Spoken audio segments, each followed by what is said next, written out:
Hello, gentlemen, and welcome to Healthy Men 70 Plus.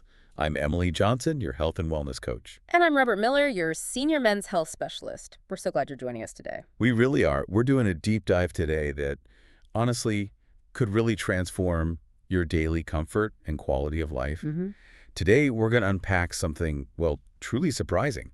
Many of you listening, like countless men we've spoken with, might be experiencing changes, maybe in your sleep, your energy, even your confidence. Hey. And you might just be putting it down to, just getting older. That old chestnut. Exactly. But what if we told you there's a common habit, something that seems really healthy, that could be quietly fueling these issues? Sounds counterintuitive, doesn't it? It really does. We're talking about one specific fruit, actually, often found right there on the breakfast table. And it might be doing more damage than you ever imagined. That's right. And our goal today is simple: clarity. We want to give you practical steps and ultimately a clear path back, a path to reclaim those restful nights and, well, the vitality you absolutely deserve, even into your 70s and 80s. Okay, let's unpack this then. We hear it all the time, don't we? Men telling us about frequent trips to the bathroom at night, maybe 2, 3, goodness, even 5 times. Oh, yes. Very common. And they usually just shrug it off, thinking, like we said, it's just part of aging. But, I mean, with your decades of experience in urology, what does that tell you? Is it really just part of aging? You know, what's fascinating here, or maybe concerning, is that my 30 years tells me this isn't just something to accept. It's often not just old age. Yeah. What you're likely dealing with is a small gland, only about the size of a walnut, the prostate, and it's quietly taking control of your nights, your days, your comfort. We call it benign prostatic hyperplasia, or BPH, but those scientific words, they don't really capture the daily reality, do they? Yeah, not at all. What is that daily reality like for many men? Well, it often starts subtly, maybe just needing to go a bit more often, but then it becomes urgency, that sudden gotta go right now feeling, or a weak stream, standing there at the toilet for, well, what feels like ages, waiting, maybe straining a little. And still feeling like you haven't quite finished. Exactly, that feeling of incomplete emptying. It's frustrating, and it affects life outside the bathroom too, doesn't it? Absolutely. How so? You start planning things differently, planning car trips around finding rest stops, always needing the aisle seat in a movie or on a plane. Just in case. Just in case. Or even saying no to social events, maybe golf outings or dinner with friends, because, it's embarrassing to keep excusing yourself. Yeah. I remember one patient vividly, a high school football coach, late 60s, a strong, confident guy, but he felt so humiliated. Wow. He told me, "Doc, I used to be the man who never missed a beat on the field. Now," he said, "I can't even sit through my grandson's soccer game without having to leave for the restroom twice." Oh, that's heartbreaking. It really hits home that this isn't just about, urination. It's about dignity, isn't it? Identity. Precisely. And what many men might not realize, and this is the crucial part we're getting to, is that a lot of this suffering can be influenced by daily choices, even that one single fruit you might be eating every morning. Exactly. It's not just biology playing out. It's not just your age. It's very much connected to what you're putting into your body. The prostate after 60, it really can be a silent thief. It doesn't usually come with alarms or flashing lights. It just slips in quietly, robbing you of sleep bit by bit, draining your energy, chipping away at your confidence until one day you look up and wonder, how did I lose so much control? Yeah. And the enemy isn't always obvious.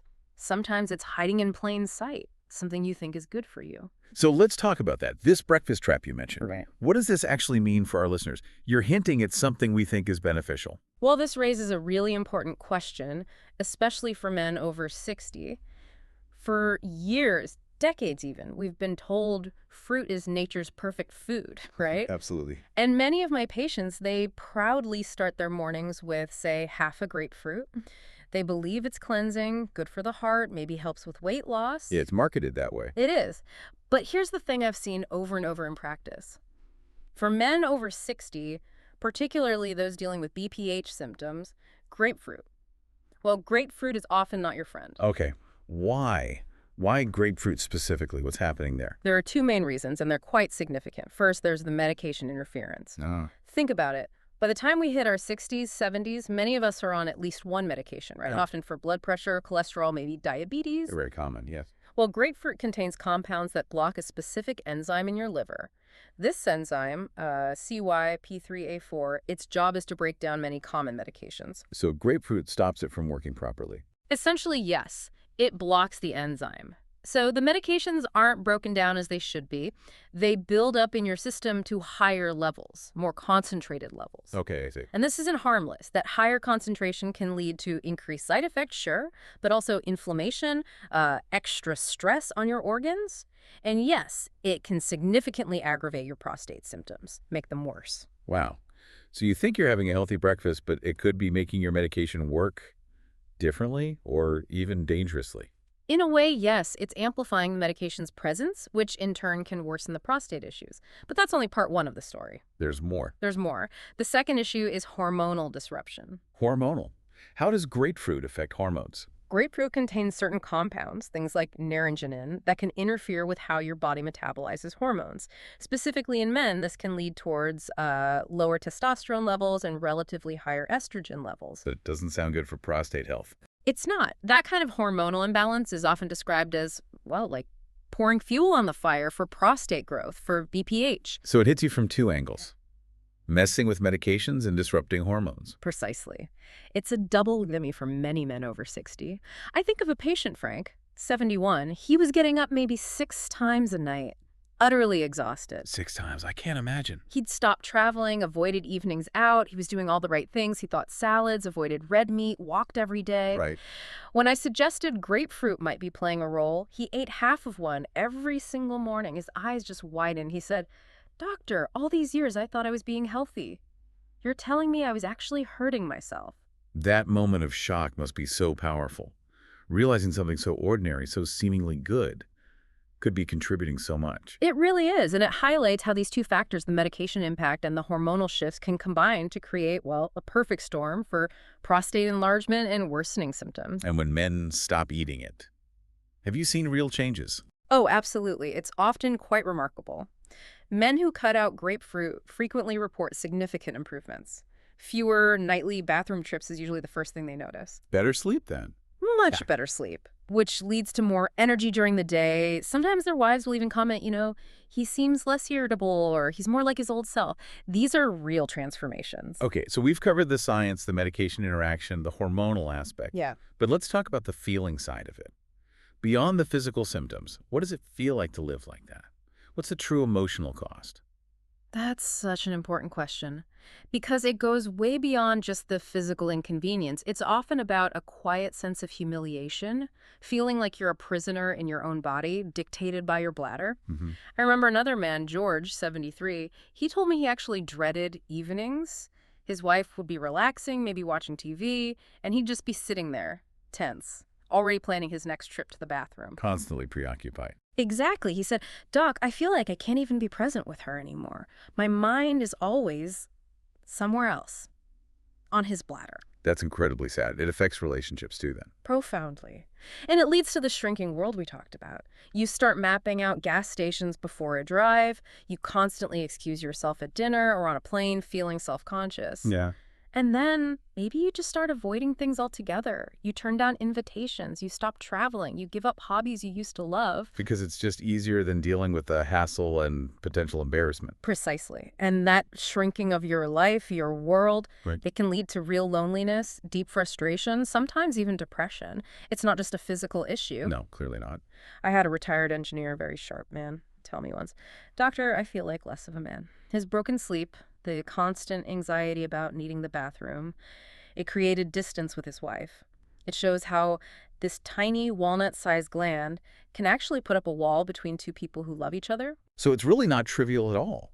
Losing that sense of control, that strength, that independence, it feels like losing a part of yourself. It absolutely does, but, and this is crucial, there is hope. There are practical steps you can take. You don't have to just live with it. Okay, this is the good news part. Once you know what to potentially remove, like the grapefruit, the next question is obvious. What should you do instead? what simple switches can bring back some comfort and confidence. That's right. And the solutions, thankfully, are often much simpler than most men over 60 think. We're not talking about complicated diets or, handfuls of expensive supplements. Good. Simple is good. Simple is very good. I often share what I call the 3 fruits, 3 veggies, 1 habit plan. It's easy to remember, easy to implement, and surprisingly powerful. All right, let's hear it. 3 fruits, 3 veggies, 1 habit. What are the fruits? Okay, the 3 fruits to embrace instead of grapefruit are blueberries, apples, and pomegranate. Okay, why those 3? Well, blueberries are packed with antioxidants. These help soothe inflammation throughout the body, including in the prostate tissue. Think of them as calming agents. Nice. And apples? Apples, especially with the skin on, provide great fiber and specific compounds that help regulate blood sugar and digestion. Keeping those systems stable is really important for overall hormone balance, which we know affects the prostate. That makes sense. And pomegranate. I've heard good things about that one. Yes, pomegranate is fantastic. There's quite a bit of research suggesting it can improve blood flow, vital for sexual health too, of course, and reduce oxidative stress. Both are critical for a healthy prostate. So, blueberries, apples, pomegranates. Got it. What about the veggies?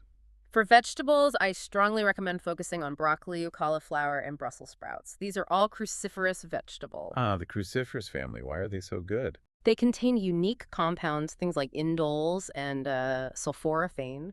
These act almost like natural detoxifiers in the body. They help support healthy hormone metabolism, getting rid of excess estrogens, for example, and protect prostate cells from abnormal growth. So, adding more broccoli or cauliflower can make a difference. Absolutely. I've seen men simply make a point of having a sieving of steamed broccoli or roasted Brussels sprouts a few times a week and notice real improvements in their flow and frequency. It doesn't have to be dramatic, just consistent. Okay, 3 fruits, 3 veggies. What's the 1 habit? The 1 daily habit is movement. Simple, consistent movement. Like exercise. Exactly, but it doesn't have to be strenuous. For most men over 60, probably the single most effective habit is a brisk 30-minute walk every day. Just walking. Just walking. But make it brisk. Get your heart rate up a little. Movement does so much. It reduces inflammation body-wide, improves circulation down there, helps regulate hormones naturally, boosts your mood, eases anxiety. Wow, quite a list of benefits from just walking. It's incredibly powerful. Many of my patients tell me their daily walk becomes more than just exercise. It becomes their therapy, their time to clear their head. I can see that. Yeah. Do you have an example of someone putting this plan into action? Yes, definitely. I mentioned Robert earlier, the 66-year-old who was skeptical. Right, the one who didn't think swapping fruit and walking would do much. That's him. He thought, how can this simple stuff really make a difference? But he committed. He ditched the grapefruit, started having blueberries or an apple, added broccoli to his dinners, and took that daily walk with his wife. Yeah. After about 2 months, he came back into my office just beaming. He said, "Doctor, I only got up once last night. Just once. I feel like a new man." That's incredible. From multiple times to just once. It happens. His story isn't unique. It truly shows you're not powerless in this. Yeah, it really does. Yeah. Your prostate doesn't have to control you. These small, consistent choices, once you have the right information, they can lead to really big improvements in comfort, sleep, confidence. It's all about awareness, isn't it? And then having the willingness to replace what might be harming you with things that genuinely heal and support your body. It feels like for so many men, though, there's this quiet sense of surrender, a feeling that, maybe their best years, their most comfortable years are just behind them. What do you say to that? What stands out to me, truly, after doing this for over 3 decades, is the absolute certainty that it is never too late. Never too late to reclaim your health, your comfort, your confidence. Never too late, even in your 70s or 80s. Absolutely. The body has this incredible innate ability to heal, to adapt, to respond positively when you give it the right support. Don't underestimate that. That's very encouraging. I think of Thomas, the gentleman I mentioned who was 72. He'd resigned himself to this life for over a decade. Constant urgency, terrible sleep, turning down invitations, basically watching life from the sidelines. Yeah. But he decided to make the switch. He gave up the grapefruit, and he embraced the blueberries and pomegranate, added the broccoli, started that daily walk. And what happened with Thomas? Just 3 months later, the change was visible. His face was brighter. He had more energy. You could just see it. And he told me with this huge smile that he'd just taken his first road trip in years. without a single worry about finding a bathroom. Oh, it's fantastic. He said, "Doctor, I feel like I got part of my life back." And that's what it's about. Getting your life back. That kind of transformation must be more common than men think. It really is. And it's not just physical, is it? It's that restoration of dignity. Feeling whole again, feeling in control. Yeah. You literally see it in their posture. Shoulders straighten up, eyes get brighter, their confidence comes back. As one man put it so well, "I didn't realize how much my prostate was controlling me until I took control back." Wow, until I took control back. That's powerful. Exactly. Your prostate doesn't have to define you. It doesn't have to dictate the quality of your later years. You are not powerless, and you are definitely not too late. Every single day is a new chance, a chance to take a step back towards the life you want, the comfort you deserve. Your prostate might be a challenge, yes, but it doesn't have to be your prison. But even with all this hope, and there is real hope, there's still an urgency, isn't there? An urgency to make that change now. Yes. Let's talk about that urgency as we wrap up. Okay. My final advice to you listening, and this is really my doctor's plea based on everything I've seen, please stop eating grapefruit today. Just stop. Cold turkey. Just stop it. I don't say that lightly. I say it because I have seen the hidden damage firsthand. The sleepless nights piling up, the strain it puts on relationships, that slow, quiet erosion of confidence it fuels in good men who simply never realized what was happening. Because it seems so harmless. Exactly. It seems like the healthy choice. And I know it might be hard to believe that one fruit could hold so much power negatively. Right. But after decades treating thousands of men, the pattern is undeniable. You've seen it too many times. Too many times to ignore. And conversely, when men do let go of the grapefruit, when they make these simple swaps, we talked about the blueberries, the broccoli, the walk, the transformation can be truly remarkable. You see them get their lives back. They get their lives back. They sleep through the night again. Their energy comes back. Their wives notice they're smiling more. They're engaging more. They realize they weren't doomed to decline.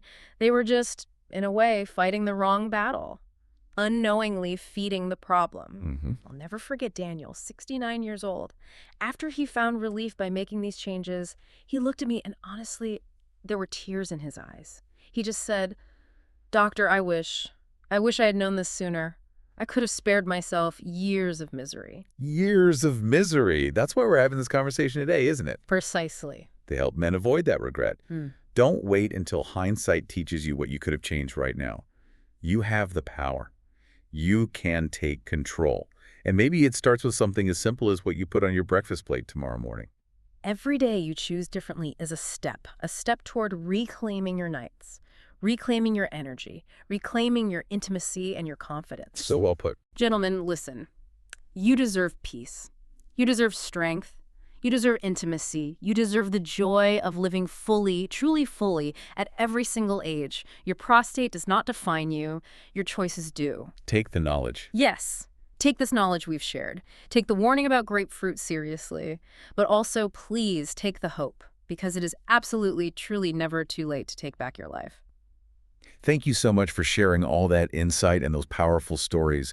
And thank you all for joining us on this really important deep dive into your health. Yes, thank you for listening. We really hope this has given you valuable insights and, more importantly, some practical steps you can start taking today. Remember to tune in again to Healthy Men 70 Plus for more advice on living your healthiest, most confident life.